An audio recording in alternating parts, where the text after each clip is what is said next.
મહેસાણા જિલ્લા સહિત અમદાવાદ શહેર અને ગાંધીનગર જિલ્લામાં વણસોધાયેલ એક્ટિવા ચોરીના ગુનાઓનો ભેદ ઉકેલવામાં મહેસાણા લોકલ ક્રાઇમ બ્રાન્ચને મોટી સફળતા મળી છે। એલસીબી ટીમે ડુપ્લિકેટ ચાવીથી વાહનોની ચોરી કરતા એક શાતીર ચોરને ઝડપી પાડી તેની પાસેથી કુલ રૂપિયા 3,83,000ની કિંમતના 15 એક્ટિવા રિકવર કર્યા છે। બનાસકાંઠા ગઢ પોલીસ સ્ટેશન વિસ્તારમાંથી સ્પેશિયલ ઓપરેશન ગ્રુપ પાલનપુર દ્વારા એક શંકાસ્પદ ઘી ભરેલું પિકઅપ ડાલો ઝડપી પાડવામાં આવ્યું છે। આ કાર્યવાહીમાં કુલ 19,72,000નો મુદ્દામાલ જપ્ત કરવામાં આવ્યો છે। એસઓજી ટીમને પેટ્રોલિંગ દરમિયાન બાતમી મળી હતી કે GJ 3602274 નંબરની એક પિકઅપ ડાલો શંકાસ્પદ ઘીના ડબ્બા લઈને પસાર થવાનું છે। આ માહિતીના આધારે સામઢી મોટાવાસથી આસેડા જતા ડામર રોડ પર કેનાલ પાસે વોચ ગોઠવવામાં આવી હતી।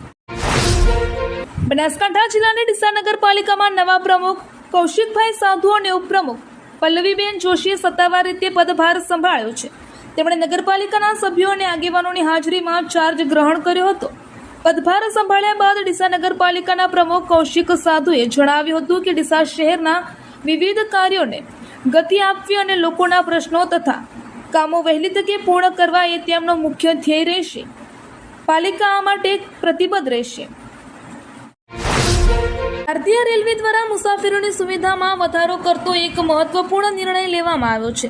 પશ્ચિમ રેલવેએ અગાઉ રાજસ્થાનના જોધપુર સુધી દોડતી સાબરમતી જોધપુર ટ્રેનને હવે વિશ્વ પ્રસિદ્ધ પ્રવાસી મથક જેસલમેર સુધી લંબાવી છે। આ રૂટના વિસ્તરણથી ઉત્તર ગુજરાત અને રાજસ્થાન વચ્ચે પ્રવાસ કરતા મુસાફરો, વેપારીઓ અને યાત્રાળુઓને સીધો લાભ થશે।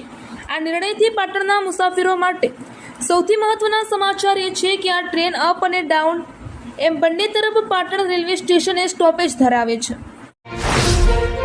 ગુજરાત પોલીસમાં જોડાવા ઈચ્છતા અને લાંબા સમયથી તૈયારી કરી રહેલા ઉમેદવારો માટે એક સૌથી મોટા અને મહત્વના સમાચાર સામે આવ્યા છે।